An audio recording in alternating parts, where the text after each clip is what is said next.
आपण पाहत आहात प्रेस मीडिया न्यूज। धोकादायक विहिरी प्रश्नी प्रशासन जागे होणार का? 15 ऑगस्ट पर्यंत कार्यवाही न झाल्यास आत्मदहनाचा इशारा। 8 महिन्यांपासून तक्रार प्रलंबित। योगेश शंकर डोंबे यांचे आमरण उपोषण सुरू।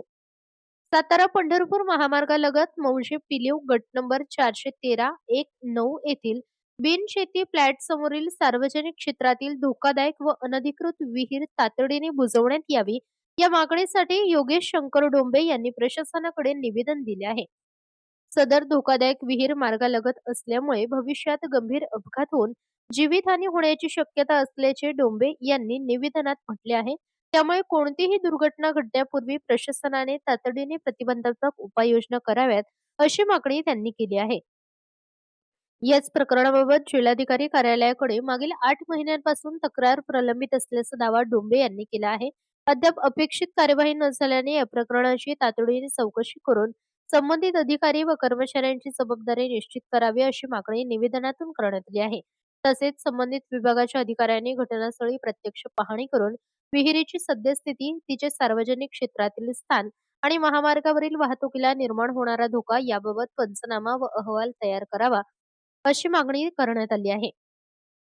मागण्यांवर ठोस कारवाई झाली नसल्याने 13 ऑगस्ट 2026 पासून सोलापूर जिल्हा परिषद पूनमगेट येथे योगेश शंकर डोंबे आमरण उपोषणास बसले आहेत। धोकादायक विहीर तातडीने बुजवण्याची कार्यवाही करावी तसेच संबंधित अधिकाऱ्यांची चौकशी करून दोष आढळल्यास नियमानुसार कार्यवाही करावी अशी मागणी त्यांनी केली आहे। 15 ऑगस्ट पर्यंत कारवाई न झाल्यास आत्मदहनाचा इशारा। 15 ऑगस्ट 2026 पर्यंत आपल्या मागण्यांवर ठोस कार्यवाही न झाल्यास आत्मदहन करण्याचा इशारा योगेश शंकर डोंबे यांनी प्रशासनाला दिला आहे। आपल्या जीवितास कोणतीही हानी झाल्यास प्रशासनाने या निवेदनाची गांभीर्याने नोंद घेऊन संबंधित जबाबदारीची चौकशी करावी अशी मागणीही त्यांनी केली आहे। सदर प्रकरण सार्वजनिक सुरक्षिततेशी संबंधित असल्याने कोणतीही दुर्घटना घडण्यापूर्वी प्रशासनाने तातडीने कार्यवाही करावी अशी मागणी डोंबे यांनी केली आहे। या आत्मदहनाच्या इशाऱ्यानंतर प्रशासन या प्रकरणात कोणती भूमिका घेणार याकडे आता नागरिकांचेच लक्ष लागले आहे। प्रतिनिधी Suraj Parve, press media news, Solapur. Hello hello, Yogesh Dombe का? हा कलेक्टर ऑफिसमधून बोलतोय, नायब तहसीलदार। हे निवासी उपजिल्हाधिकारी बोलणार आहेत तुम्हाला। हा बोला। हा नमस्कार, मी अभिजित पाटील बोलतोय। हा बोला। बोला बरं, ती विहिरीचा बघितला विषय मी आता हायवेला पण सांगितलंय। आज आम्ही दुपारी मिटिंग घेतली, हायवे ती बुजवून घेतो म्हणतायत ती विहीर तातडीनं। होय का? मला कसं समजणार साहेब? 2 दिवसात करतील ना कारवाई। विहीर बुजवल्या कळेल की तुम्हाला, 2 दिवसात बुजवतील। त्यांना 2 दिवस द्या आता। प्रांतांना पण पत्र काढलंय खाली, पण आता ती माळशिरसची बुजवली बघा, त्याच्यावरती कमिटी लावून चौकशी पण लावली। आपण ही पण विहीर बुजवून घेऊया आणि सगळ्या विहिरी बुजवण्यासाठी आपण सर्वे करायला लागलोय, त्यात ती घेऊन टाकू लगेच लवकरात लवकर, परत कुठली दुर्घटना होणार नाही ती। होय ना सर। येस येस येस, मी होतो माळशिरसला, मला ओळखतं का? ओळखतो। हा, तहसीलदार होतो बघा मी। हो। येस येस, तेवढं उपोषण उद्या करू नका। मी 1-2-3 दिवस द्या, आपण करू कारवाई। मी प्रांत मॅडमशी पण बोललो, हायवे वाल्यांशी पण दुपारी बोललो, ते करतायत कारवाई। 2-3 दिवसात बुजवतील विहीर ती। होय साहेब, धन्यवाद। Yes yes, thank you.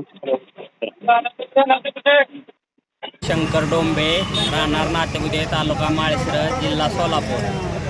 मी आज इथं आमरण उपोषणाला कशासाठी बसलो? आमरण उपोषणासाठी 8 महिन्यापासून जिल्हाधिकारी कार्यालयाकडे अर्ज दाखल केलेला आहे की काय मागण्या काय द्या? महामार्गालगत सातारा पंढरपूर महामार्गालगत पिलीव येथे बिगर शेती क्षेत्रासमोर विहीर आहे अनधिकृत, ही बुजवा म्हणून मी अर्जाद्वारे मागणी केलेली आहे। त्या विहिरीचा काय धोका आहे?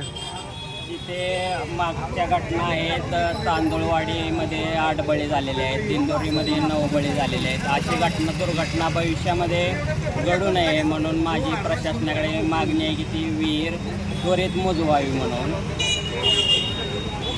तुम्हाला काय लेखी आश्वासन दिलंय का?